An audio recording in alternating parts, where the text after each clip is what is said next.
Look at these lot getting all hyped up about one win. 126 days, mate. If you can't get happy about that, I've got nothing for you. Can we just play all the games on the road at Adams Park now? Hypnotise them. Tell them they're going to Adams Park and let's crack on. You could just look at that one interview and go, he's captain material, without ever seeing him play football.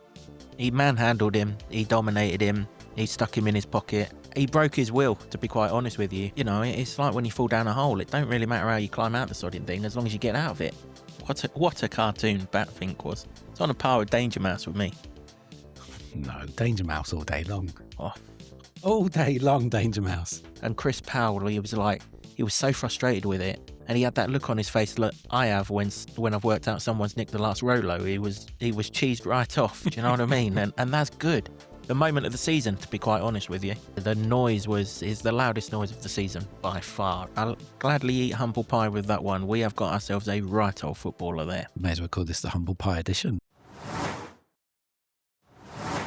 For the first time in 126 days, the town were victorious on their travels on Saturday when we left Adams Park with a 2-1 win over Wycombe Wanderers. Alongside me to rejoice in that landmark moment is the Lutonian journalist James Cunliffe. Jimbo, are you ready to record the podcast we started to think we were never going to have to record?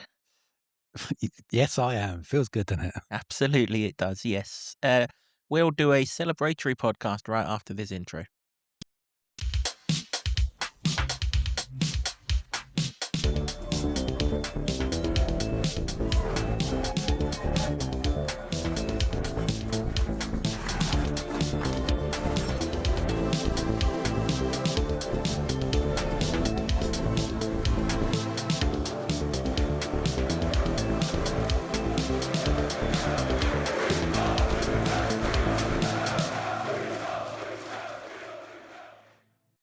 Hello everyone, welcome along to another episode of the Luton Town Supporters Trust podcast, the award-winning, longest-running Luton Town podcast.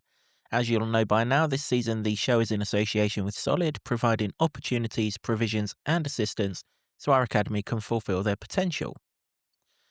As I said before we played you the intro, we are looking back on a momentous occasion of Luton winning an away game for the first time in 18 Saturdays as we picked up a 2-1 win at Fortress Adams Park. That's Fortress for Luton, not necessarily for Wickham. And alongside me to rejoice on the occasion is Jimbo, as always. I'm almost still in a state of disbelief that we're recording this podcast, Jimbo, because of all the away games I thought we could win, and let's be honest, I'd stopped believing we could win away games.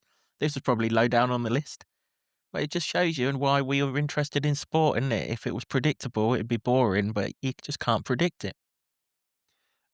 It just shows you what a ridiculous game of this game of this association football is. It's just you can't predict that.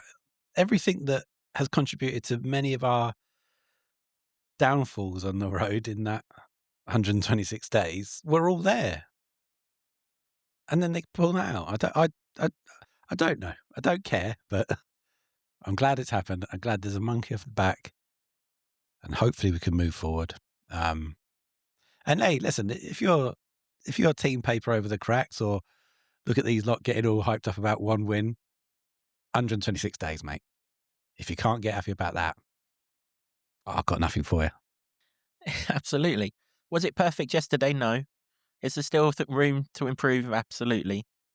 But, you know, your first win in 126 days away from home isn't going to be pretty. It's going to be pretty much what it turned into. But actually, it was nowhere near as hairy as you'd have thought it was. It certainly wasn't as hairy as the scoreline suggested. It was the most comfortable 2-0 win I've seen in many a day. And, yeah, it was fully deserved as well. I know there's people out there shouting at me that, yeah, we tried to get them to score in the first 15 minutes. Well, maybe we did, but they didn't.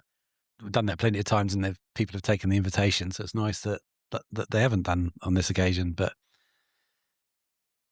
it's how you finish in the end, isn't it? It's like you can start badly, but if you win the game in the end, then, you know, and it's not going to be perfect. I know we'd all like it to be, but won a game of football on the road.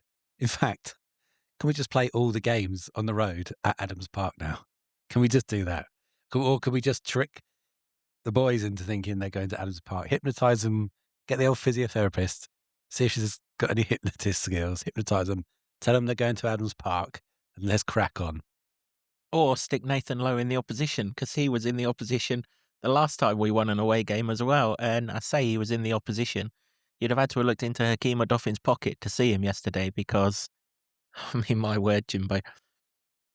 I, I would probably have to eat a bit of humble pie in this podcast, but I remember saying a few weeks ago, if Hakeem Odoffin was that good, he wouldn't have been playing for Rotherham. Well, I got that massively wrong. I did not really appreciate how good this guy is. This guy, he looks the absolute dog's dangly bits to me. Yeah, but then you did say maybe a week ago, God knows we've been in here so many times, I don't recall the actual time frame, but you did say Odoffin for captain. He's your captain. After the Port Vale game, I said that 10 minutes he played in the Port Vale game, and what I saw there I loved. And what I've seen in his 3 starts since then, the Northampton game, where were we last week? Doncaster game and Saturday. Yeah, I just think he's excellent. And, you know, fair play to him. I mean, at Doncaster, he was the right centre-back, and yesterday he was the centre of the 3 centre-backs, and it was a back 3. There were lots of people wondering if it was a back 4. I've absolutely no idea how you'd get a back 4 out of that lineup, but it was definitely a back 3. 4 changes, which kind of don't really feel too many now because we won, but at the time you're thinking, oh, he's tinkering it with it again.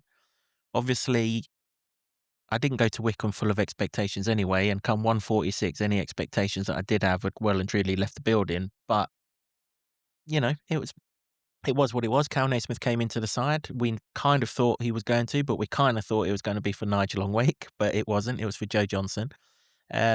George Saville came into the midfield. Gideon Codger, who I had a feeling was going to start because the boys in the press conference started to ask about Codger, and generally when someone gets asked about, they must miraculously appear the following game. If only we had that sort of power, mate. That's how it works. I promise you. And someone else came into the starting lineup that I can't remember who it was, but it was mighty effective. But yeah, we look at the team sheet. Obviously, you know, Naismith's faux pas against Reading were fresh in the memory, and you kind of feared the worst there. And we all saw the Saville-Walsh partnership and how it doesn't work and feared the worst there. And probably for 10 or 15 minutes, people were justified in thinking that. You know, Wickham had chances of our own doing. Naismith played a pass into Saville, which was terrible, and Saville wasn't ready for it. And Fred, of all people, nipped in. And they recycled the ball to the back post, and Harris, I think it was, hit the side netting. There were a few cheers from the home end, but it was never going in, that one. It was hitting the side netting. And I think Kearley had to catch a header from a cross, which again was from our own doing. But then the lights seemed to go out in Wickham, and that ain't happened for a while. I metaphorically, it was the brightest, sunniest day you'll ever have for a football match. As your instant reaction could attest to. They just opened the gate halfway through it. I'm like, come on, lads, play the game. Well, I just thought it was you radiating pure joy from. They do say sun shines on the righteous, Jimbo. So, and who am I to argue with that? Yeah, I mean that's the thing. It was a pretty rough start, and you're thinking here we go again because of those those lineup changes, which we've talked at length, really. But then, afterwards, improved. Again, not perfect, not amazing, but enough. And that's good, isn't it? Enough. yeah, I mean that's the thing, isn't it? I mean, when you're in a rut, and we were in a rut, away from home in particular, but all over the place, 6 games without a win prior to yesterday, you just need to get out of it. Now, how you get out of it, you know, it's like when you fall down a hole. It don't really matter how you climb out the sodding thing as long as you get out of it. We did, and although the 2 goals were from set pieces, you know, hey, if you watch the Arsenal game, or any Arsenal game for that matter, most of their goals are from set pieces, and they're massively odds-on favourites to win the Premier League right now. Although the 2 goals were from set pieces, the play in the lead up to those set pieces was pretty encouraging. Yes, we had the Saville and Walsh partnership, but they utilised different roles yesterday. Saville clearly sat a little bit deeper, and Walsh kind of played in front of him. They were almost one behind the other sort of thing. But the real difference, the reason why that partnership worked yesterday was Casey Palmer. I mean, when he gets the ball, turns and drives, I mean, they all backtracked. The only reason they didn't backtrack any further is because it's the hills behind the end that they were defending. But they were scared of him, and teams in this league are scared of him, which is why we were literally in tears the other night when he went off, when the game still in the balance, because I can't remember. Well, we're going back to the time where we compared his impact to Ross Barkley's impact. He has that impact. Of course, it's two completely different levels, but he has that same impact that the opposition, when he's on the ball, they don't know what to do with themselves. Yeah, and we were singing those praises for a while, wasn't he? Because he came in and did that straight away and hit the ground running. Then he had a bit of a dip, but then the whole team had a bit of a dip, and it wasn't quite as effective. And people were saying, "Well, you've jumped the gun again there." I don't think you have. The quality that he's got, the way he plays the game, does frighten people, and it's hard to get the ball off him. I appreciate that they did get the ball off him at Cardiff, and it contributed to a goal. But sometimes those elements of risk are worth taking, and certainly with him. It's interesting. That was what I was going to ask you. What did you make of the Saville and Walsh partnership in this one? Because we said for a very long time it just doesn't work, but does it now? I don't necessarily think it works because for the reasons that I say, Jimbo, generally they know no one's going the other way. But when you've got Palmer there, then there is a threat going the other way, and teams can't sit on Saville and Walsh, which is what happened when Palmer went off against Reading. They immediately sat on Saville and Walsh, and that's why the pressure was on Naismith when he gave that third goal away, as he's alluded to in that interview that he's done. It was a mistake on his part. All the people that were saying that it was mistakes from other people, he's owned up and he's manned that mistake, and that's big of him and that's right of him. And, people make mistakes. All you can do is make sure the next time you get an opportunity, you rectify it. And even yesterday, they were pressing Naismith from the off. From the first 10 or 15 minutes, they weren't worried about Odoffin. Naismith and Longwake, as soon as they were on the ball, Fred and Harris were right into them, to the point that the crowd was getting a bit antsy because Naismith's only pass that was on was generally to Kearley because we were trying to get Lawrence a bit further up the pitch, and the same the other side because Codger was trying to get further up the pitch and Longwake didn't really have a pass on. And that's where you need Saville to show for the ball, so that we can just get out a bit easier when teams are pressing us. But what we did do yesterday, the longer the game went on, when that Wickham press came, boom, get it rid. Go and do our business up that end of the pitch. Now, Wales didn't win no headers, but Palmer and Clark were right up with them. Whereas usually when that Saville and Walsh partnership, there is a chasm between the midfield two and the two in front of them. That wasn't the case yesterday. So they couldn't fully press us. It was just the front men that were doing the pressing. Once we beat that, we had a whole world of space the other side of them that Casey Palmer, that Jordan Clark, that Liam Walsh exploited. And that got Lawrence in the game. It got Codger in the game. And everything that you want from this formation. Now the test will come, A, when we don't beat that press, or B, when we don't have Palmer in there to take them the other way. But we're reflecting on a game that we saw, and it played out perfectly yesterday. The question, I guess, is how does it work going forward? But we can only deal with that when we get to that point, doesn't it? And I take it that if that's your view, can we replicate that, or does it now work, or how will it fall apart, and all those things? And you're right to ask all those questions, I think, but focusing on a game that we won, first in 126 days, and it's right to sing the praises of those people. You did in your instant match reaction. You gave praise to Naismith and Saville, and it's right that you do that because you have been critical of those players as well. That when they play well, when they have an effect, you got to praise them. Yeah, I don't sit here and criticise people to look big, to look clever or anything like that. Ultimately, all I ever want is Luton to win games of football. I don't care. I don't care who it is who's representing us in those shirts. I just want us to win. And if someone's not playing well and others are, then so be it. But if someone plays badly but then they play well, I am more than happy to say that they play well.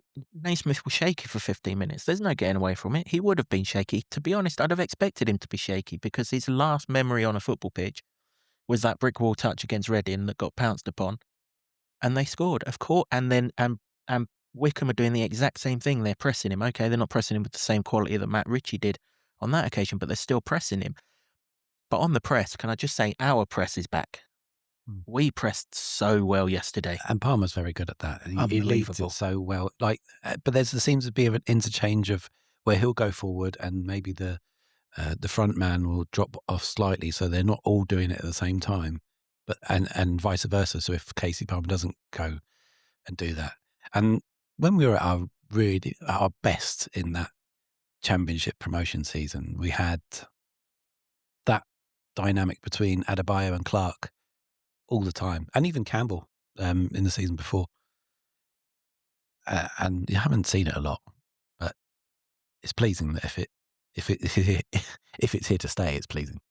Yeah, it is. It is. And yeah, you're right. Palmer leads the way, doesn't he? He's got for a 29-year-old, he's got a real engine on him. He can, I mean, he went off yesterday and we'll come on to the substitutions shortly, but this time he was absolutely cream crackered. You know, the last two he's been taken off and we've not seen. Yesterday, you could tell he had ran his backside into the ground, and fair play to him. You know, he covered every blade of grass. He chased down lost causes. He hassled defenders in the corner. He done absolutely everything. And as I said, when he's on the ball, I mean, we just look $1 million when he's on the ball. When he's on the ball, if you're an attacking player in this side and you aren't got your backside in gear, you need coming out the side because he's one of them. Mm. You move, he finds. Well, I mean, in the old days, they used to call that just a central midfielder, didn't they? You used to have to do that. You have to be up and down everywhere, every blade of grass covered, do everything. And maybe it's got too complicated of late, where we go, oh, he's a 6 and he's an 8 and he does this and he does that. Just be a fantastic central midfielder. He is. He is a fantastic central midfielder. And Casey, can we get that contract signed, please? Can we get it signed? Because and you know, fair play again to the press boys. They asked about Casey signing permanently because in light of the celebration at Doncaster, and Jack said he's not thinking about it, and he wouldn't be thinking about it. I can understand that. But let's hope it's in all of their minds, because if a Luton Town team with Casey Palmer in it is a heck of a lot better than any Luton Town team without Casey Palmer in it. The first goal, I've heard their manager on 3 Counties on the way home moaning about a foul on the goalkeeper. I mean, come on now, sunshine. Come on now. This is where you and I are going to disagree, because Cal Naismith has pushed the 4, I think, in the back. He hasn't pushed the goalkeeper, though, has he? I don't know where he's pushed the defender 2 hands in the back to create the space to have an easy header. And I think if we're in the division of VAR, that goes to the video ref and gets chalked off. The fact that the ref and the lino didn't see it is joy for us, because often that might get pulled up, I think. You know, it's nice to have an easy sort of goal and an easy set piece goal. And I don't care. I'm not criticising. I'm happy that it's gone for us. The decision's gone for us. I think you'll find that gets pulled back. I think you'll find that Liam Walsh's delivery, I mean, you know, when his football career's over, he's got a job at Amazon if he's putting deliveries in like that, because, I mean, it was chef's kiss, wasn't it? I mean, we've seen this goalkeeper flap at our place for the 3rd goal, and obviously the defenders can't see him either because they headed it past him at our place as well. I mean, he's rapidly rising up to our player of the season, is this Norris in goal for them. I mean, I remember saying the last time they'd be better off with Lando Norris in goal. Ain't got no better, folks, and thank God for that. It hit Naismith in the face. He said he eyed it in. Yeah, so, well, I was going to say, it didn't look like it was the cleanest contact in the world, but who gives a you-know-what? It hit Balls him in and the it went back in. of the net. That's what you need, isn't it? Sometimes just to hit somebody and go in. It's what the strikers want, isn't it? Off the backside and in. Absolutely. And, yeah, no, fair play to Cal. You know, it's easy to shirk away in his current form. So easy to shirk away, but he hasn't done that. Now, whether you think he should be in the team or you don't think he should be in the team, that's by the by. You got to acknowledge when the geezer's stepped up, manned up, and put in a shift. And he has put in a shift. And who knows? Maybe that is the start of seeing some better form from Cal. But he's adamant that he's not finished. That was quite adamant, quite readily there in his interview with 3 Counties after the game, that he's not done. And let's hope he's not. And if he's not done and he's got a point to prove, he's got a bit between his teeth, we might see a good Cal Naismith. Who knows? Well, I just think that you put him alongside a fantastic no-nonsense defender like Odoffin, and he can thrive in that sort of way. in the way that he did in his first spell, whoever he was next to, whether it was, Sonny Bradley or Pearson at the time. Lockyer hadn't really made the impact at that point, did he? So I think that can work. And maybe takes the responsibility off him so much because he's the experienced head in there. But, Odoffin is, 27? So he's not young. He's prime age now, Odoffin, but I think that dynamic could possibly suit him. There's an honest interview from Cal, both with the Club Channel and Three Counties. There was an overlap in much of what he said about how he feels how he feels the. Oh, he didn't say guilt. I can't remember the word he said, but it points to the same thing when he makes mistakes, how he lets people down and doesn't like letting people down and things like that. I just wonder if the captaincy's affecting his performances. And would we be better as a team if Odoffin captained and Naismith just played as a typical leader in the side, someone who is an experienced player but hasn't got that burden of captaincy on him? Now, I know it's a privilege to be the captain of this football club, but Odoffin was captain at Rotherham. It's something he's used to. Don't strike me as the kind of guy who would falter with the responsibility of the captaincy. I just wonder if that would help Naismith out. Just focus on your own game. Just be the Cal Naismith that people remember, and leave the captaincy and all that goes with it to Odoffin. I think there's evidence all throughout football that you can point to that where, players have had their, full ability maybe clipped a little bit by that responsibility. And some say, well, it's not really the same as maybe a rugby captain where you're making all the decisions and stuff, but you still carry the weight of responsibility and stuff. If you think about Cal Naismith's career, until Nathan Jones moved into the middle, he'd been on the periphery of the pitches. He played winger, played fullback. Yeah, he played a little bit striker at Pompey. But that had been where he'd been. And that is not often where you'll find a captain. There are exceptions, obviously, Philipp Lahm of Germany and the like, but they're usually central players.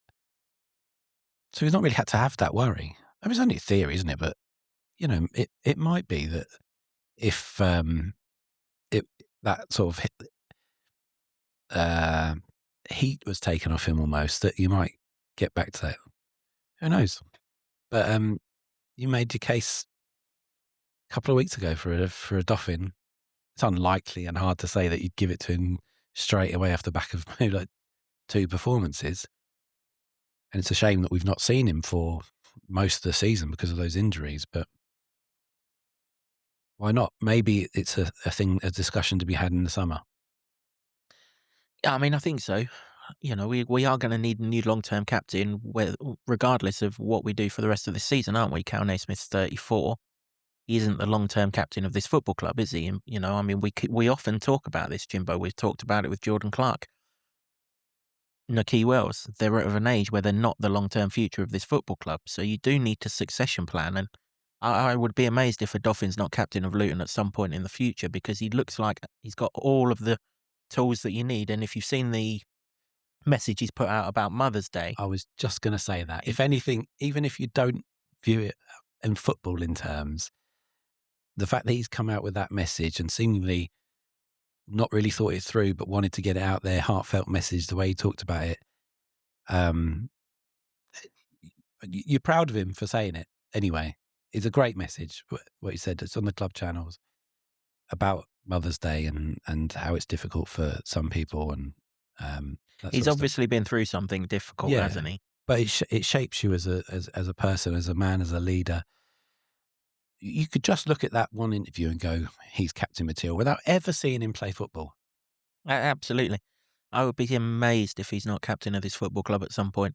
And hopefully in the not too distant future, because, well, first of all, establish yourself as a regular in the side, Hakeem, because we've got Tom Lockyer vibes over his defending. We have. I mean, we were so good yesterday pressing that all they had was bang it long to Lowe. And I mean, for the second time this season, Lowe's been, well, he's been a non-runner, hasn't he, in the game, because every single time Odoffin just dominated him. He manhandled him. He dominated him. He stuck him in his pocket. He put him in his other pocket, as I said, in the instant reaction. He broke his will, to be quite honest with you, and then off he went. Got replaced by by B Fink. I thought it was Batfink. I thought Batfink was coming on. There's one from the past. I thought, what a cartoon character's coming on. And then in my horror, it's Bradley Fink. I thought, that's just, what are his parents doing? You give him a Christian name beginning with B and it's not Bat. I think that we're both showing our age there, that we can recognise Batfink. What a cartoon Batfink was. It's on a par with Danger Mouse with me. No, Danger Mouse all day long. Oh, All day long, Danger Mouse. I was a big Danger Mouse fan. Danger Mouse and Penfold. Absolutely. Fantastic. I think I had Danger Mouse curtains when I was younger. Still got them? Maybe, maybe not. Passed down to generations. That's enough cartoon talk anyway, because the Town scored a second goal. I know it was a shock. The Town scored a second goal away from home. Again, for the first time since Reading this time. You didn't quite have to go all the way back to Stockport for this one. And when it came, well, it was coming anyway. Kodju had a mazy run and let fly to a shot that went just over the crossbar, whistled just over the crossbar. And then our press worked brilliantly to get Nicky Wells in. And his shot was goal bound, and the goalkeeper, I think it's the only actual thing he's done proper in the 2 games, pushed it around the post, but it didn't matter much because Saville went and took the corner, and it's an absolute... If Luton defended the corner in the way that Wickham defended that corner, you'd be screwing for weeks and weeks. Literally, Palmer just stands on the front post. Every Wickham player disappears from the front post, and Palmer's just there to head it in with no one near him, without a care in the world. Can't believe his luck. And the Town are 2 up, and you're like, what do we do now? What do we do? Yeah, it's a real surprise because I don't associate Wickham with that. I know that they have different style now from what I've heard and from Wickham people, but historically what we're used to Wickham is big tall lumps that can defend their box at the very least, and score 2 set pieces against them relatively easily. I could do more of those, thank you very much. Then yeah, it is a bit like, what's going on here? Because if you think back to the beginning when the team sheet comes out and you go, God, no, not again. And then you're 2-0 up against this. Let's be honest, you out there as well.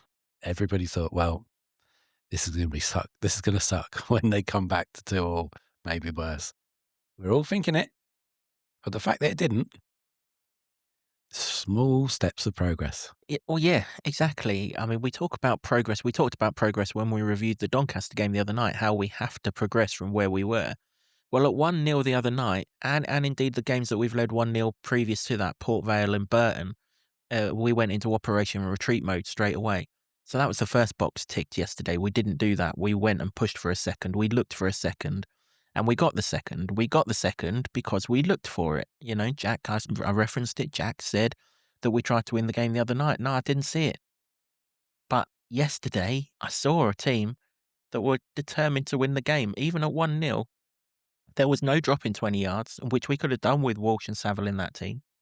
The defence was still up by the halfway line, so the long balls up to Lowe had to be perfect, otherwise they were straight over his head to Kearley, and they absolutely saturated the pitch before the game, so every ball that hit the turf was pinging through. I know they've got Fred with pace down that side, but even he weren't catching anything that hit the ground and flew off. And we just managed it perfectly, and there was no drop in, which meant that we could press further up because we'd condensed the spaces so that they couldn't get out. So when Wells went or when Palmer went, if they didn't quite get there, we weren't giving up sufficient ground to their midfielders. And, you know, Morley is a guy who we've supposedly tracked in the last 2 transfer windows, so we must think that he was pretty good. He looked technically decent. Couldn't get involved in the game. And from there, really, we broke their spirit. And to be honest, we broke it very, very quickly. And that was good. And we weren't fantastic when we went 2-0 up in terms of swashbuckling football or anything like that. But when you're 2-0 up away from home, you just got to be professional. Mm-hmm. And that's what we were, professional. I can't recall Kearley making a save from the moment Casey Palmer headed in to the moment that they scored in injury time. And they only scored in injury time because of a of a mistake. But from that moment onwards, what was that, an hour? Keeley hasn't made a save of any note. Not that I would expect. I mean, we think we're days away from him being called up for his first international call-up, and that would be absolutely well-deserved if that is true. But he won't get much easier afternoons than he got yesterday. Yeah, but then again, he's had to keep us in games. Well, Doncaster in very recent memory, but many more where he's had to step it up because we retreated so much and gave all the space to opposition teams. So it kind of does feel like a lessons learned. Again, maybe we shouldn't get too carried away with it and wait to see if it can be replicated. But that's kind of what you're after. Stop making the same mistakes. And if the pennies finally drop, fantastic. Yeah, I mean, you're looking at lines in the sand, aren't you? And Jack referenced it in his post-match interview on the club channel, I think it was. That's the standard we've set. We've now got to make sure we hit that standard in every away game. And I would agree. I still think we'll need to be better in certain games. Certainly, if that Bolton game is to have something on it, we would have to play better there to get a result. But who cares? You've got to beat the 11 people in front of you. And hopefully, by beating more 11 people in front of you, you get better and better and better and better as you go along. I'm not sitting here suggesting that our season's going to be anything. But what I am sitting here suggesting is, with the Rotherham game cancelled, we've got 3 home games now where we give ourselves a chance to make April more interesting. Yeah, I guess say that with a healthy slice of cautious optimism. But we've got to go and do it. Yeah, I mean, there's no. I still think that this is not a big enough sample size for us to say, hello, something could be happening here. I know we moved 4 points closer, or within 4 points, sorry, which is effectively 5 points anyway because the goal. No, within 5 points. 5 points behind Huddersfield. Sorry, yeah. So it's still a big ask, I think. We're talking promotion, but and I'm not talking promotion at the moment. No, me neither. Mathematically, it's possible. And that's the way that they're thinking. And I know that because I asked Jack about it in the pre-match on Friday, purely because there's a significant amount of people who at that time we were 10 points from the relegation zone, obviously thinking about that and whether they need to be more mindful of that than they are about trying to claw back these seemingly unreachable amount of points that we need to get to reach the playoffs. So, and I understand. I thought that would be the case anyway. It's worth actually just asking to find out, and that was true. Yeah, no, I'm not for 1 minute sitting here suggesting that we're back in the promotion race. However, we are very good at home. We have 3 home games on the trot now that if we were to maximise them, we would give ourselves the chance to be in the conversation, which, we're not even in the conversation at the moment, or we're sort of light at the end of the tunnel kind of distance from being in the conversation. However, the chances have improved from Saturday, like you referenced. 8 points going into Saturday, 5 points now, and I saw that the Huddersfield fans booed their team off and started singing "You're Not Fit to Wear the Shirt." Well, we know how that ends on Saturday. So, and I'm pretty sure in midweek it's Huddersfield against Lincoln and Luton against Exeter. Doesn't take an awful lot for things to turn around. Now, we're going to have to go on a run we haven't gone on, which is why I don't think it's possible, but we're going to have to go on a run we haven't gone on for a long, long, long time, probably since we were in this division the last time, actually. And all the numbers I've been spouting out over the course of the season still don't add up. But who knows? This might be the worst. We've both said it. This is the worst League One we've ever seen. And if it is, maybe those numbers aren't needed. Maybe you get in there with a lesser points total, but we'll worry about that way down the line. This is just about celebrating an away win. And second half was routine. Is that the right word? We didn't really create anything, but a 2-0 up, you don't need to. You need to make sure that the back door's shut. We had glimmers of hope. Casey Palmer carried us forward a couple of times. There was one time where Jordan Clark had Devante Cole making a brilliant run in front of him, and he just didn't get his head up to pass it. And when he did, Cole had gone offside or the pass was too far wide of him to make any impact. And then the longer the game went on, Emilio Lawrence became became a part of the game on the counter-attack, because I want to highlight Jack's substitutions. I was very, very critical of his substitutions at Doncaster, and to be fair, against Reading as well. So much like what you said earlier on in the podcast, it's only right that I praise the substitutions when they're right. So Luton started off with a back three, back five, however you want to call it, whether you're, glass half full, glass half empty, or whatever it was. We started off with a back five. The first substitution changed Luton to a back four. Now, you kind of think, when you're winning, you do that the other way round. But we've seen when we've been winning games and we've brought a defender on, how we've just invited pressure. Mm-hmm. And it is clear that they didn't want to invite pressure yesterday. Everything that they didn't drop back, didn't concede ground, then moved to a four. So Joe Johnson was the first substitution who came on. He came on for Gideon Codger, who walked past the away end. Must feel a mile tall, his standing ovation that he got, and it was well deserved. He goes to left back. Nigel Longwake went to right back. Cal Naismith and Hakeem Odoffin played at centre back. Jordan Clark went on to the right wing. Casey Palmer went in behind where it was Wells at the time, but Wells goes off shortly after. Emilio Lawrence plays left wing and Saville and Walsh in the centre of the pitch. So we're now, as I called for in the preview, we've now got a fullback behind Lawrence. So Lawrence isn't coming back past the halfway line, which means Grimmer can't go past the halfway line. Grimmer being their right back, can't go past the halfway line, because if we boot that ball down there, Lawrence is free on goal. So all of a sudden, we're not getting camped into our box because they're not pushing number after number after number forward. And we are managing this game so much more easier than what we did the last two, where we invited the opposition to put player after player after player in our half of the pitch. Yeah, it's pleasing to see. Well, Jack called it mature, didn't he? A mature Indeed. performance, which I think is a good word to use, because we've shown a lot of naivety in those 126 days worth of defeats on the road. And this one just felt a little bit different, felt a little bit more like something had clicked, there's something they figured out. The great sentence you actually used, it broke their spirits. Just say to them, listen, lads, we could play all day. We could play till next week. You're not scoring. Whereas all the other teams before that you mentioned, Doncaster, Reading, and in very recent memory, just they sniffed something and they took us. They took points off us where we shouldn't have allowed that. And hopefully this can be the start of a bit more resolute play.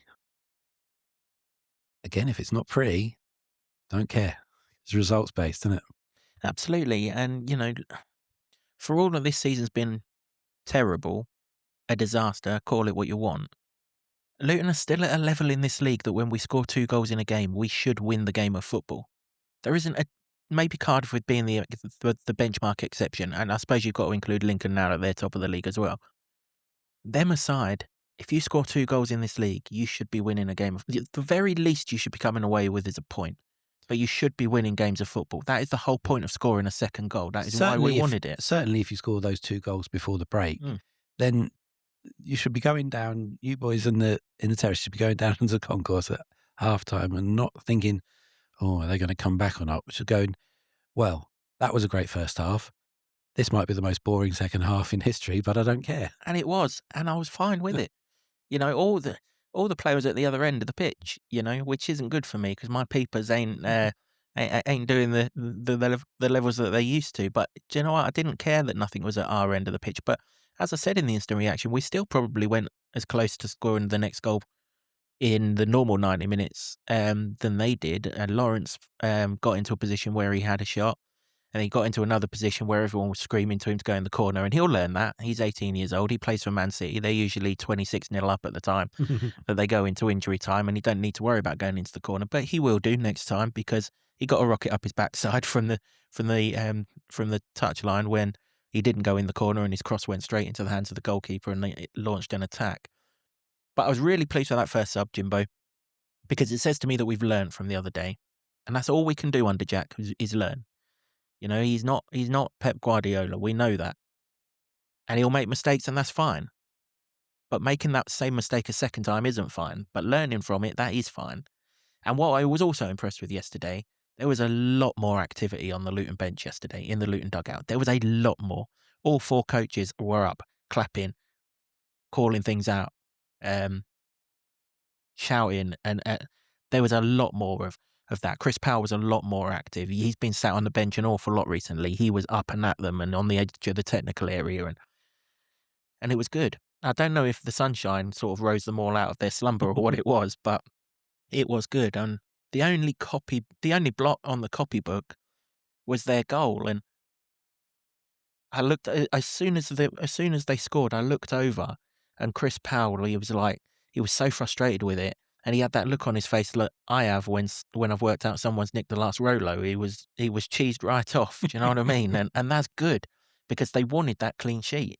It's good because I think he probably deserved it. I mean, they probably could have had a goal in those first 15 minutes, but we rode the luck. But on the balance of the whole game, I think we deserved it. And it's been so long since we've not had him. The fact that we're still like third for clean sheets in the division is remarkable, considering we've not had one for yonks now. And sometimes we keep gifting them as well, and that's pretty hard to take. This one, it's a poor goal to concede. Poor, but not necessarily. I wouldn't say it's a gift because the strike is amazing. It is. But to allow him that much space, in the end, he probably could have taken another touch, but he whacked it straight away. But to allow him that much space is a lapse in concentration, which again will have to be looked at and rectified because if it was only one goal and they've equalised from that, then you're pulling your hair out again because it was too easy. Yeah. Kind of feel a little bit for Cal Naismith because the only thing he did wrong after the first 15 minutes was slice the clearance from the original corner. I mean, if he'd got a proper connection on that, it's right in the back of that stand and they're taking a throw in from the halfway line or whatever. But it's just sliced it. On a windy day, it's gone straight up in the air and it's gone straight back to the corner taker, how's your Donald? And yeah, then he's rolled a ball in that no one's reacted to. And Matey, like you say, stuck it in the top bins from 10, 12 yards out or whatever it is, cracking strike. He's got absolutely no chance. Can we get out and block that shot off? Yes, we should do that. But I think most people thought that when Naismith connected with that original clearance that it had gone out of play, but it just held up in the wind and just fell to the guy's feet. He didn't even have to move to it. On another day, that doesn't happen, but that's fine. We rode our luck. But there was a massive moment 5 minutes before they scored, Jimbo. The moment of the season, to be quite honest with you. After 343 days, the big man made his way back onto a football pitch, a first-team football pitch, and the noise in the away end when he came on. And to be fair to Casey Palmer, he allowed it to be milked because it was the slowest walk-off you've ever seen. I mean, he got overtaken by 3 snails on the way off. He was that slow. Elijah, an absolutely massive hug when he replaced him, and the away end just rose. It was like scenes that you've not seen for a while. The noise is the loudest noise of the season by far, and it was brilliant and well deserved because we all love the big man. Yeah, he's a sort of flashback to a better time almost, isn't he? Although and you have to say that he did play his part in last season, and he didn't score nearly enough goals in that season as most of the team didn't. So I'm not trying to whitewash the situation that didn't happen, but since he had arrived at the club all the way into the Premier League and the Premier League,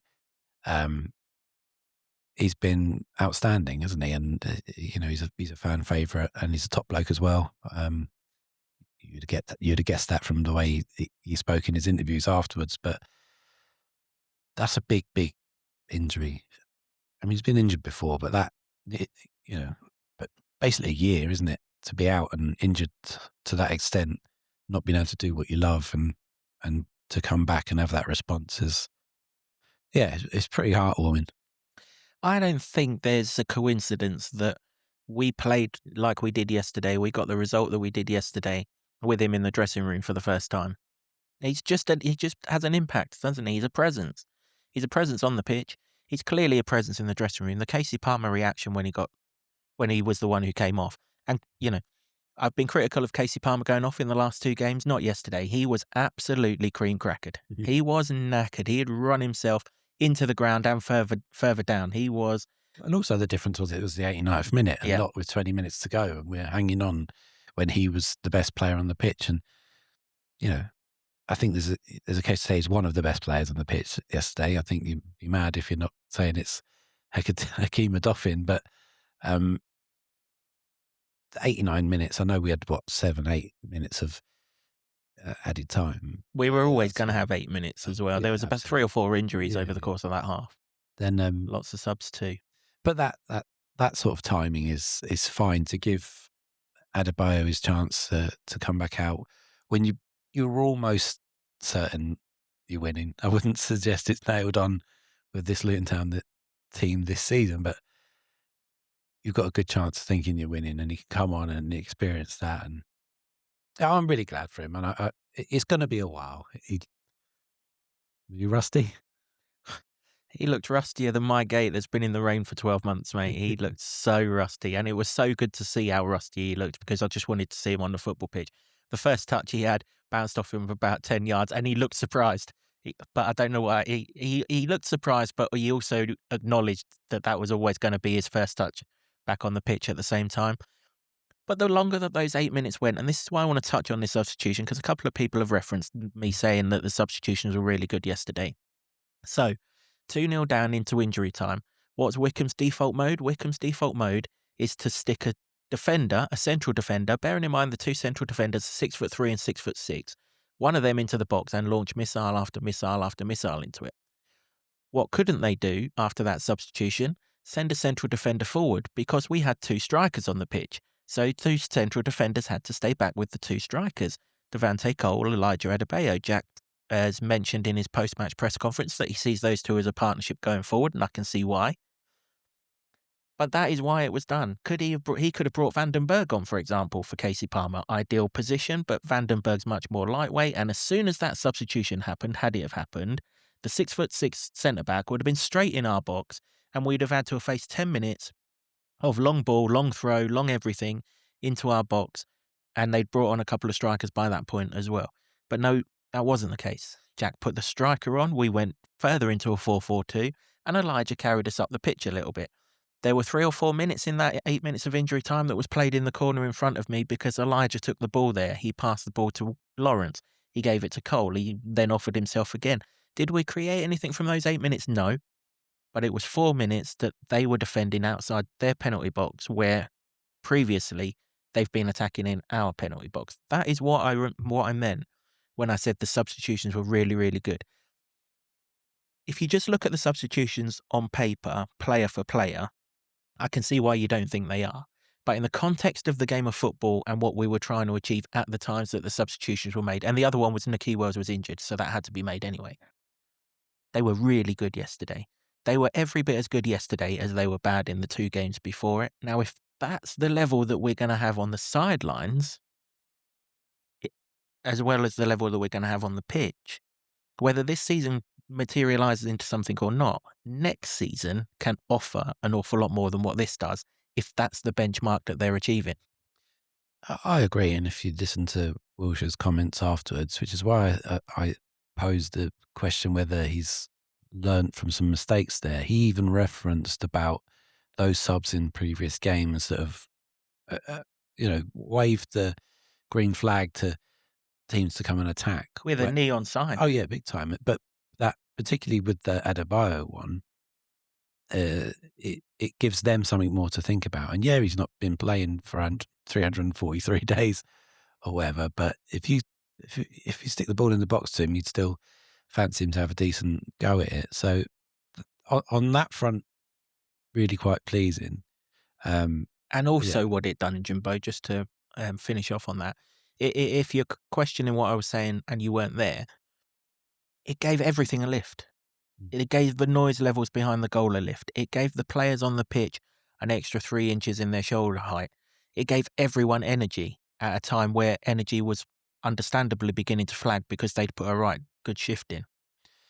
Yeah, absolutely. And that's the sort of thing that Adebayo can bring. And something that gets overlooked with Adebayo as well.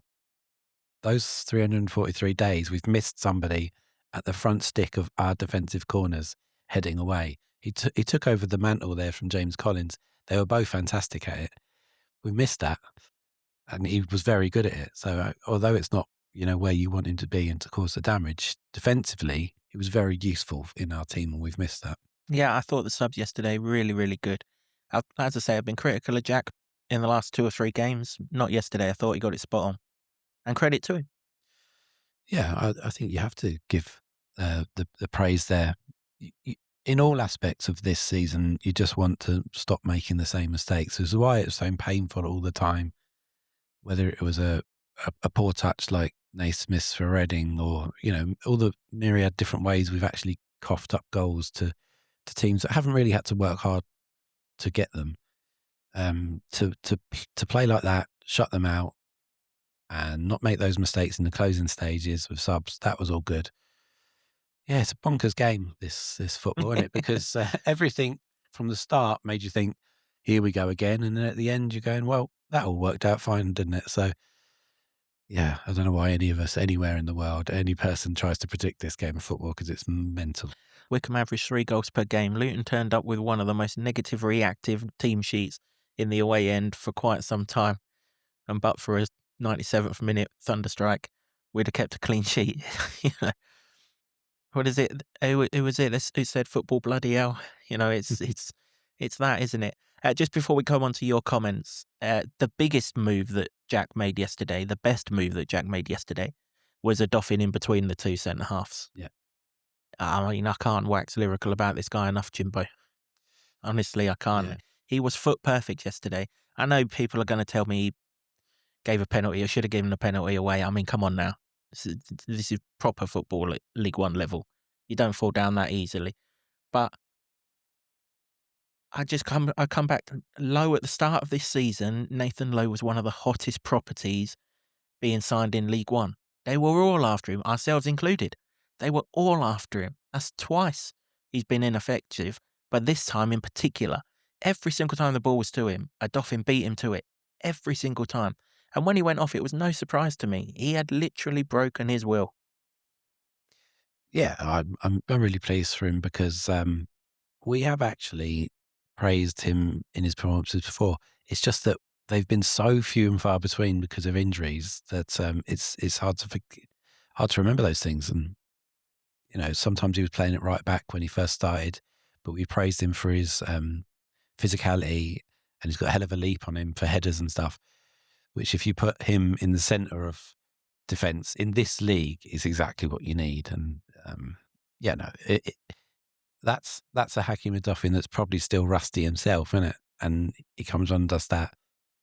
I think we've got to trust that he can do a very good job for us there, and play him into some form, keep putting him on that pitch, and let him show us what he can do. And what I like about him moving forward, he can play in a 2 or a 3 in the back. Yeah. No problemo whatsoever. And credit to Nigel Longwake. He was behind him, mopping up when he needed to. I mean, he didn't need to mop up much because Odoffin didn't miss hardly anything. But the structure of that back three, for the first time in a long time, the structure of that back three gave me some comfort. Whereas even as recently as Tuesday night, I was watching with my head between my hands or between my fingers, just making sure that it was right, or if I was at home, I'd been watching around the back of the sofa sort of thing. Yesterday, I was fine. After about 15 minutes, once Odoffin got to grips with Lowe, there was nothing coming then. Yeah, I wonder also that the benefit that he'll have had. He's kind of come with this utility man tag, hasn't he? But he has played centre back, he played right back, he's even played central defensive midfielder, hasn't he? With the knowledge of those different positions and how to hold himself as a centre back as a result, because you will have that thought of those men in front of you, whoever's playing that defensive midfield position, and where you need to be positionally from those to be an effective centre half. I wonder whether that's going to actually create a better player for what we need now, and end this idea that he can play everywhere. Sometimes he might have to, because injuries and whatnot. But if we can say he's a centre back, he's the man at the centre of the pitch. He's the man that can stop a player like Nathan Lowe from having any effect. And if other teams see that and go, how are we going to get past this fella? Fine. I'm happy with that. Yeah, and he's not afraid to put himself into a challenge. He got absolutely wiped out over on the far touchline for a challenge that he threw himself into. And yeah, more Odoffin, please. Just stay fit, man, please. He's got injury issues. I think he's pretty reliable at Rotherham. It was just that health issue at the start of the season. But yeah, we've as I said, I'll gladly eat humble pie with that one. We have got ourselves a right old footballer there, wherever he plays. Oh, yeah. I mean, may as well call this the humble pie edition because Indeed. I I love a bit of humble pie. Yeah. It's nice to be proved wrong. Comments. Again, if you're new to this bit, then we've started asking you for your comments to Kev's instant reactions. We'll read some of the best ones out. And so here we go. So Chaz R1169 said, listen to the game and sounded dominant and good to hear that it looked as good as it sounded. A question for you to discuss. Jack seemed to do substitutions later in the game. So do you think he's finally realised that the players and the eyes should be the best judges as to when changes are needed rather than the minutes we seem to have had previously? And never been so pleased to be wrong about a team selection. Saw the Savile and Walsh combo and got worried, but we now see that it works for corner takers. Well, indeed, yeah, both assisted from a corner, didn't they? Absolutely. So yeah, we kind of discussed those points anyway, hadn't we? So yeah, I agree with you, Chaz. I hope Yeah. that is the case, Chaz. I hope that Jack has realised that the season is very much on a knife edge now and play your best players for as long as possible. I mean, we haven't even mentioned that Jake Richards sat on a bench for the whole of yesterday's game. That's how good yesterday's performance was. Well, yeah, another reason why you look at that team sheet and go, well, we want Jake Richards to be playing, don't we? So sometimes Got a it's just funny one of the feeling he games. plays against his former club on Tuesday night, though. Yeah, I think so. Next one, Richard Lovelock. Odoffin was vital this afternoon. Some great defending from him. I think he won 12 out of 14 aerial challenges. His just being there bred confidence into the team and also into the supporters. We are nowhere near being the finished article. We still allowed Wickham too much space and chances early on, and we didn't create much at all apart from the 2 set-piece goals. I wasn't happy to see Naismith and Sable's names on the team sheet or Kodja as a wing-back. There is plenty of room for improvement in team selection and performances, but I think that's what we're saying, aren't we? You've got to learn from those things, see what works, and try and apply it to the next game. Often it felt like too much tinkering. You think?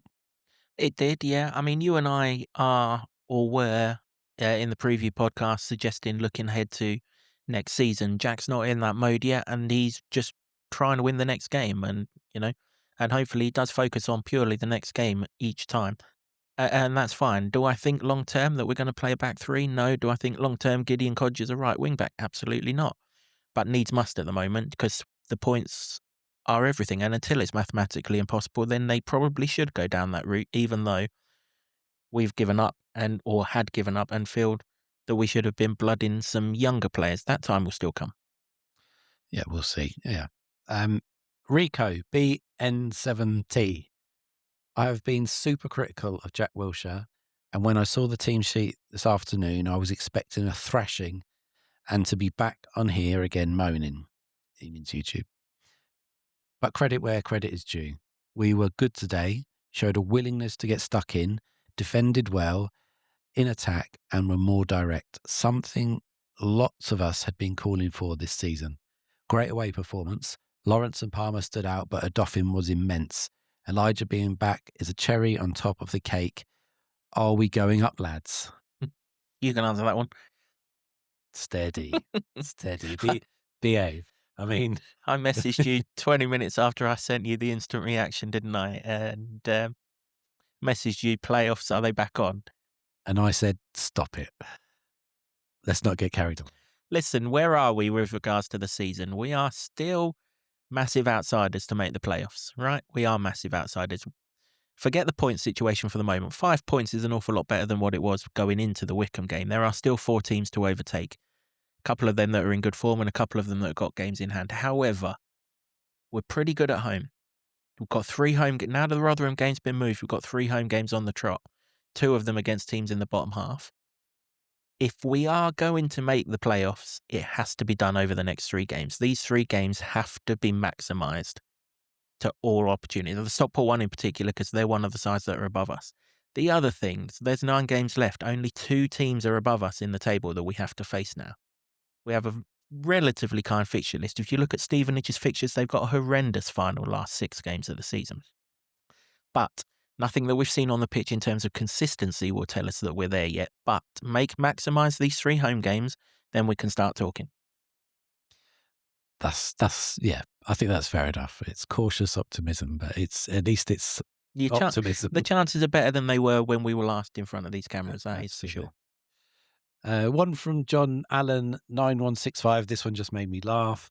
He said, respecting Jimbo's request for considered comments for the review podcast, here you are. Hallelujah, we've won away. Miracles do happen. Oh, I saw this. So I think Kev and Jimbo should go full party hat, poppers, and those annoying whistly things that unwind for the podcast. After all, our away win comes almost as regularly as a relative's birthday. So what do you think, guys? I think I temper those expectations about whistles. We haven't got any, but it may just be, if all the things that Kev just spoke about come true, we may have to get you some party hats and whistles. I'm up for that. Gary 1K278 says, what a relief. We can win away, just need to nurture a bit of belief, calmness and grit. Odoffin making a real difference as always, I thought. Such a shame he has only been fit for a fraction of the season. I think the gradual return of Adebayo may encourage improvements of Cole and other forwards too. Agree that Palmer was good again and helps us to play positively. Worth keeping him sweet so he is tempted to join us next season. Let's go on a run. It's been a long time since we did that. All doable. Optimism is starting to return, isn't it? And that is amazing what an away win can do. On the subject of the away games, 3 of the last 4 are away, so we need to be, on it. But absolutely, I mean, what you said about Odoffin, I mean, blimey, if he could have played 30 games this season, we are surely getting promoted. You think of all the sloppy goals we've conceded that I just can't believe we'd have conceded. It's not just Odoffin the defender, right? It's Odoffin the communicator. Yeah. He is so, you don't even have to hear him. It's just his hand movements, just moving people up the pitch. Just when he sees someone not marking someone, just nudging them in that direction. When we look so much more organised against set piece wise now, they didn't have a corner in front of us. All of their corners were at the other end, but they did have a free kick in our end, and there was no small man up against tall man, which I referenced on Tuesday night when Walsh was marking Pearson. That wasn't, now whether it was only because it was a free kick rather than a corner, I don't know, and I couldn't see. It was just a melee of bodies and the sun was shining across it. I didn't see down their end, but just from a sort of horizon thing, there was no standout taller guy, and I can only assume that that's his communication and his direction with the defence, but definitely in open play. Once he gets rid of the ball, he waves the defenders up with him, and they just get they just get away from our box. Kearley, I mean, he needs a loudspeaker to speak to the nearest person all of a sudden, whereas usually they're in his lap. Yeah, I agree. It's a big part of centre-back play, isn't it? It's that communication, and if you're seeing it that visibly, then I think it, adds to the feeling that we have about Odoffin from that, and a couple of other performances, to be fair. So, last comment from you guys. Stephen Taylor, 1649. That was a brave team selection from Jack Wilshere, and it paid off. You have to recognise and give credit. For me, it's what comes next. Consistency, please, Jack. Last stretch of the season, no resting key players. Take them off after 60 if you have to. No overthinking. Now just go for it. Nothing to lose. Which I think is where we are with it, really. And we're not saying promotion's back on the table. But there's a chance, isn't it? There's a little chance. So you're telling me there's a chance? I am, mate. But let's see if they can replicate this over this next game. Well, those next 3 games that you highlighted could be so crucial. And the other thing to recognise, the Rotherham game being cancelled is going to help us. We have had an awful lot of football recently. I know we've had an awful lot of football because I'm seeing Jimbo as much as I'm seeing this football team right now. And to have a 2-week rest, that is going to be I know 2 or 3 of them are going to go away, or if Keely's one of them, your goalkeeper don't generally get knackered or anything like that. But for the majority of the squad to have particularly the ones that are coming back, the Odoffins, who've been out injured, obviously Elijah, although he's only played bit parts, and the other ones who've been out injured and who are returning to the side. Kodja had an injury, didn't he? And Richards hasn't been long back from his own injury. Those people, to have that rest after the Stockport game means that this week we can give our all for 2 games, because on the horizon they can see a break. I would imagine Jack will give them a few days off after the Stockport game, because there's no need. It's another week and 5 days until the Peterborough home game on Good Friday. So, and they'll build up to that from the sort of Monday prior to it or Sunday prior to it. So they'll take it easy for a week, and that'll be well deserved. Now, if we can come out of this week with another 6 points,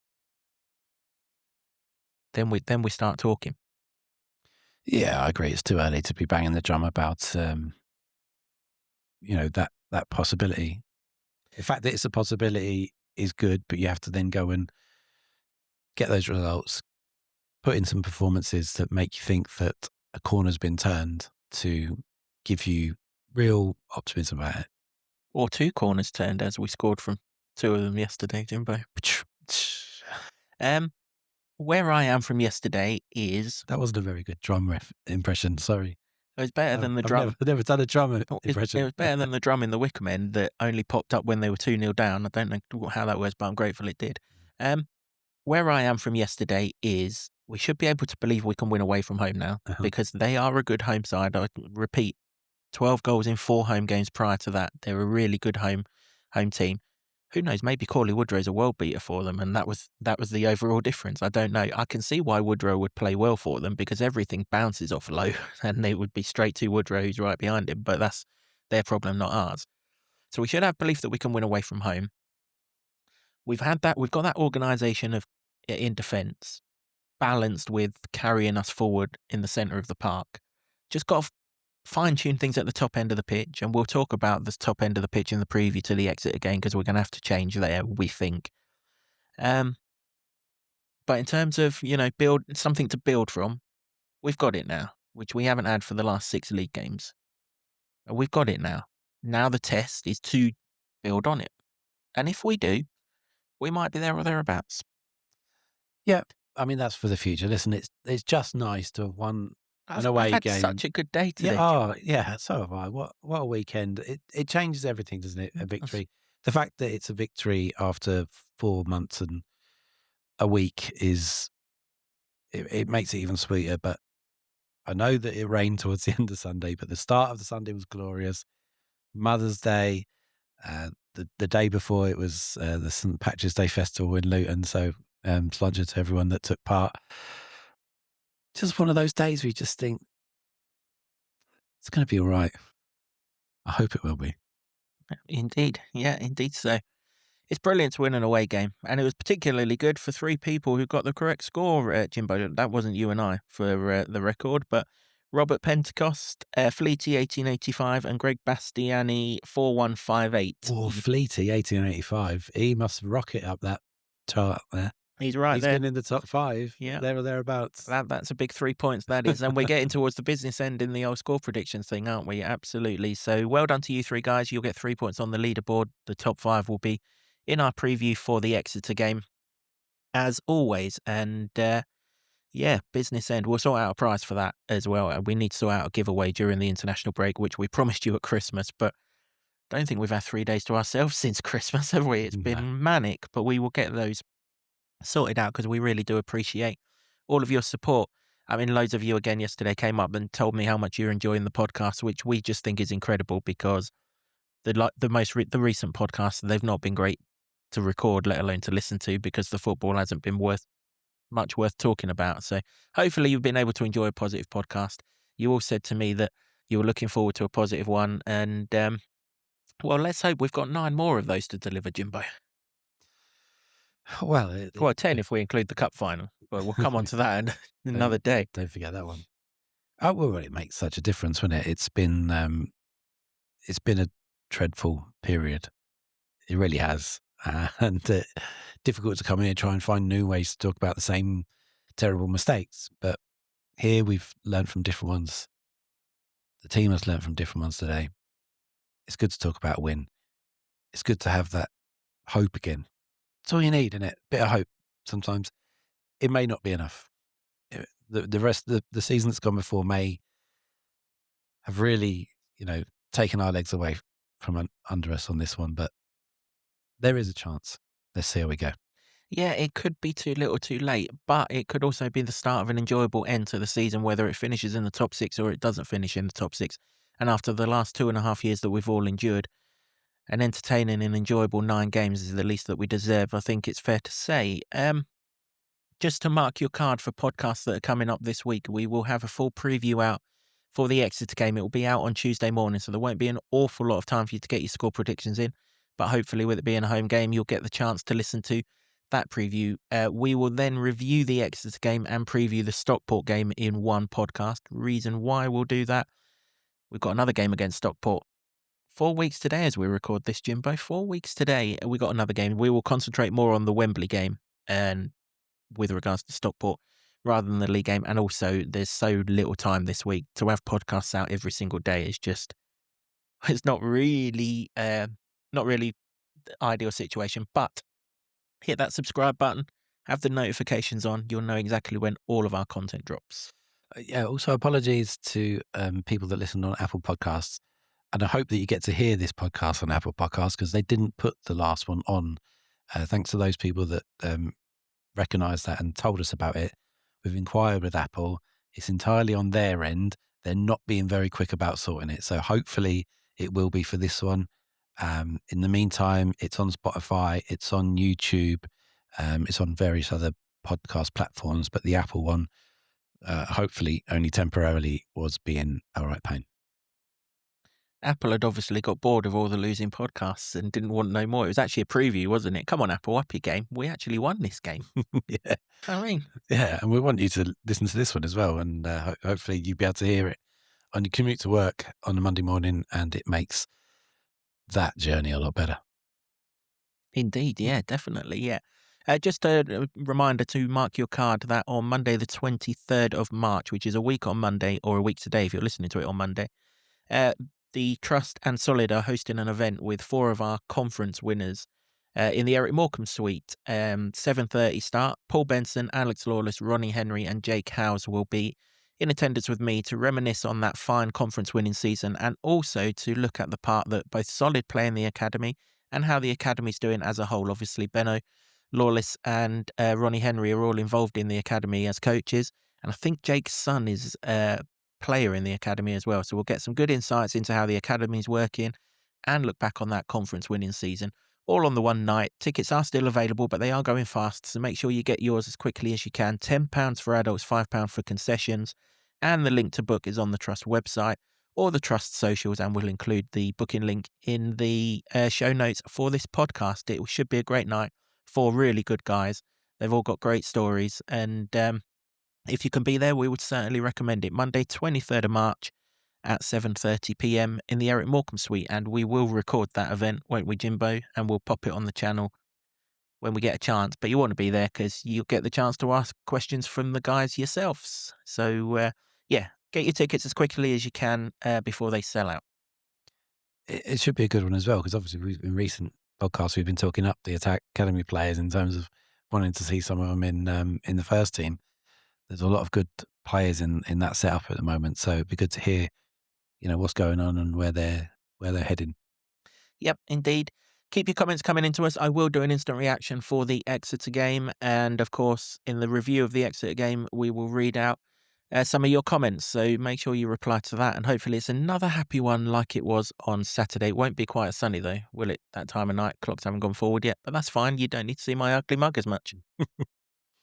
Well, you won't have any sun to glare you out in the instant reaction of that one. Honestly, couldn't believe it. I just started and then he opened the gate. I said to him, have you closed that gate now? And he said, yeah, it's all closed. 30 seconds in. Well, they couldn't be having you doing a positive instant reaction, could they? Well, they They couldn't couldn't. have it. They couldn't. But they didn't. I did because we won. for the first time in 126 days on our travels. Can we play at Adams Park every week, Jimbo? It gets my vote. Fortress, Adams Park, who'd have thought it?